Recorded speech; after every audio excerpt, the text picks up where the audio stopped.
like, man, we all done seen this movie before, but do we all realize this shit could be true? Imagine finding a pair of these glasses, putting them on, and then finding the truth out. Bro, it's possible, bro. It's possible, shit. If not, if it already done happened. But y'all let me know, man. I'm finna play the video, man. Let's get to it. I have come here to chew bubblegum and kick ass.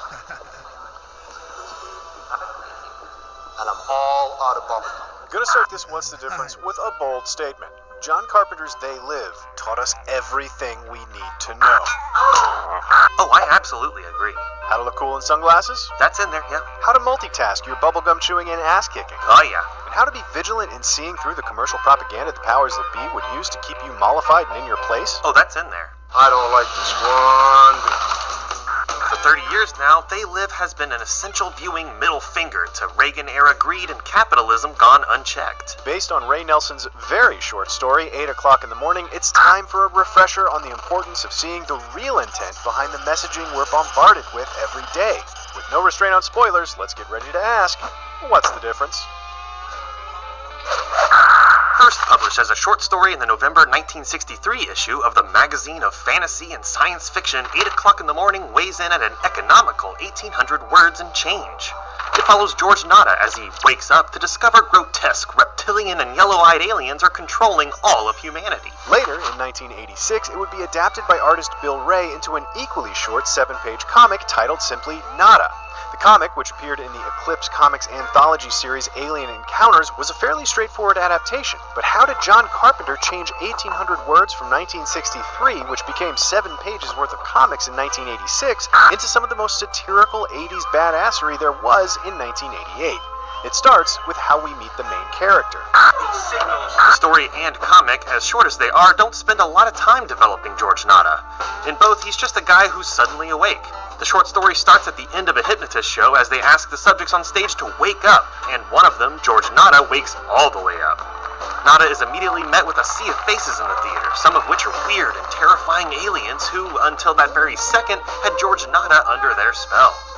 The comic skips the hypnotist and goes straight to George already awake, where, like the short story, he walks home seeing signs that now plainly show the subliminal messaging. Work 8 hours, play 8 hours. That's what I'm saying. Imagine picking up some glasses or something, walking home, and then you see something like this. Hey, I know it's a million motherfuckers that can say what they'll do. Come on now. I know what I'll do. Fuck up out of there. Let's get back to the video. Sleep 8 hours and obey and marry and reproduce. Dad, I'm gonna work 6 hours. Instead of the title on a poster turning into a subliminal message and a main character who can already see through the hypnosis, the title of the film becomes buried in a wall of graffiti with a protagonist who doesn't yet know what he's walking into. Movie Nada gets just as little backstory to start with. He's a drifter, carrying everything he owns on his back, and we meet him arriving in town just looking for some work. Short story Nada finds himself at home listening to the TV broadcast through the walls of his small apartment and hearing the alien voices for the first time when he gets a phone call from his controller, Police Chief Robinson, who says, "Your heart will stop at 8 o'clock in the morning." That's such a specific threat. Specific indeed, Clint. Like, why isn't it you're gonna die at 8 o'clock? Your heart is going to stop? I know, right? So now, having seen behind the conspiracy's curtain and given an extremely precise expiration date, George Nada has only a few hours to wake up as many people as he can. Nada doesn't get his peek behind the curtain until about 30 minutes into the movie.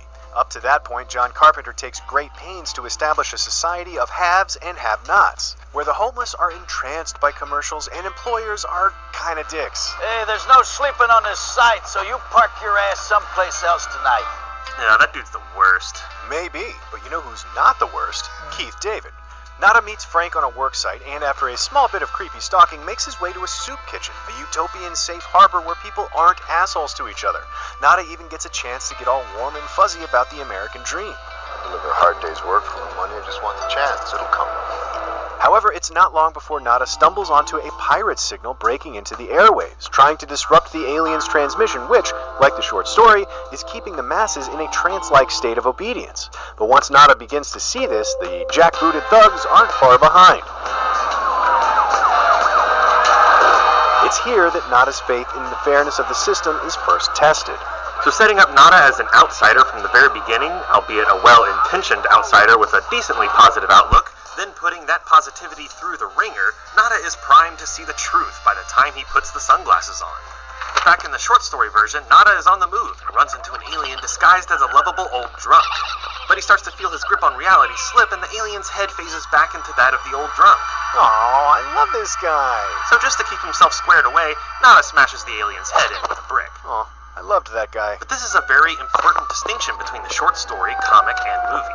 There's a chance that short story Nada is dreaming this whole thing, or at least is still under the influence of hypnosis. John Carpenter leaves no doubt that what Nada is going through is for sure and truly real. It figures it would be something like this. After seeing life through his new kick-ass sunglasses, Nada unfurls some kick-ass one-liners and launches a don't-give-a-fuck-style campaign of general havoc causing in what is truly one of the most iconically bonkers sequences of all time. Mama don't like tattletales. He winds up kidnapping and laying low with Holly Thompson, a TV exec who gives him a primetime slot. Short story Nada sets out first to wake up his girlfriend in a really shitty way, and when that doesn't work, he's confronted by her neighbors. He kills a few more aliens without giving it a second thought, and again, hinting that Nada might be hallucinating all of this, his girlfriend doesn't see the dead bodies as aliens, instead still seeing her harmless old neighbors. Movie Nada, meanwhile, tries to find an ally in Frank. The ensuing nearly 6-minute brawl where a grown man insists another grown man put on a pair of sunglasses is, frankly, the best. No! It's a brutal fist fight in an alleyway that feels like the kicks to the groin featured about halfway through it. After finally getting Frank to wear the glasses, the two allies stumble onto a resistance movement and even cross paths with Holly the TV exec again. But, like all the best canceled TV shows, their reunion is short-lived. The Resistance hideout is stormed once again by the alien-controlled police force and wiped out. In the escape, however, Nada and Frank use an alien teleportation device to get away, winding up in the aliens' base of operations. A dinner party for the rich and powerful just down the hall from the TV studio broadcasting their sinister signal. In the short story, and keep in mind we're up to page 5 of 7 here, Nada starts to drink his woes away when he gets the idea to go after the TV signal. He barges into the studio with guns he found at his girlfriend's neighbor's place. In the short story, it's an alien poison dart gun, but in the comics it's just a regular human-made death machine. Nada takes out the crew and anchor of the evening news, then to wake everybody up, simply props the dead body up in an anchor chair and does an alien voice into a microphone off camera, asking the city to wake up and kill the aliens. And it totally works. But here's the rub. Nada isn't around to see the aliens overthrown because at 8 o'clock the next morning, as promised, his heart stops. Movie Nada and Frank force their way into the studio and take out the below-the-line crew of the alien news before moving through the rest of the building and up to the roof to destroy the source of the signal. But the real enemy of John Carpenter's version of the story shows up one last time. Man's own breed. I like what you did with that there filter. Thanks. Holly Thompson makes one last plea for Nada to see things her way and just let the alien overlords run the show because you can't win against the forces of the rich and powerful who control what you think, feel, and desire. But Nada, in the end, still has hope for the world and, with a middle finger in his dying breath, blows up the antenna and sets humanity free. Like the short story, movie Nada isn't around to see the fruits of his labor, but the film ends the same way. Around the city, people are finally seeing the aliens for what they are. Fragile, grotesque creatures hiding behind a bought and paid-for mask of privilege. And so John Carpenter took 1,800 words worth of an interesting 1960s sci-fi premise, waking up to realize that aliens have lulled you into a trance, and expanded it by throwing a not-too-subtle jab at the ruling class of the 80s. What started as a man waking up to the world around him, even if only in his head, became a man, an all-time great wrestling man, mind you, but a man able to finally see behind the lies he'd been fed his entire life. And that's why it's become such a cult classic. For over 30 years, the film keeps getting more and more relevant with every greedy cheat that profits off the rigged system. Also, that fight scene just never gets old. Oh, for sure. But mostly the greedy cheats profiting off their old rigged system. I'm pretty sick of it, Clint. Me too, buddy. I'm sick of this whole thing. For What's the Difference? And Casey Redman, I'm Clint Gage reminding you to